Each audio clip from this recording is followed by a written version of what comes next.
O'rtoqlar 3 xonali novostroykani obzorini ko'ryapmiz. Bu yoq tomonimizda zalimiz bo'ladi. Zalni o'zidan hozir spalniya xonaga o'tdi. O'rtoqlar spalniya xona bilan zalimizga ichma-ich kiriladi va ko'rinayotgan mebel texnikalari ham qoladi.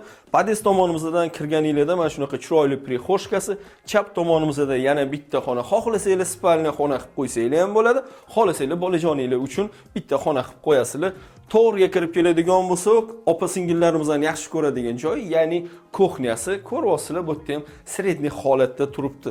Kuxnyadan chiqishingizdan sanuzelimizda joylashgan, sanuzelni ko'rishingiz mumkin. Savmission o'rtoqlar Chilonzor 23-kvartal Uchtepa tumaniga qaraydi. Bu domimizda novostroyka g'ishli 4 qavatli domi 3-qavatida. Ahamiyat beradigan joylar, bu yerda lift yo'q, 4 qavatli oddiy обычный novostroyka. Hurmatli kuzatuvchilar, narxiga keladigan bo'lsa, $85,000 so'raymiz. Naqdga ham ipoteka orqali ham xarid qilsanglar bo'ladi. O'rtoqlar pastda detskiy plashatkalargacha o'zligini parkovkasigacha mavjud. Mana shunaqa zo'r uy-joylarni yo'qotib qo'ymaslik uchun Uy-joy sitiga obuna bo'lib qo'yishni unutmang. Uy-joy siti bilan hamisha oson va qulay.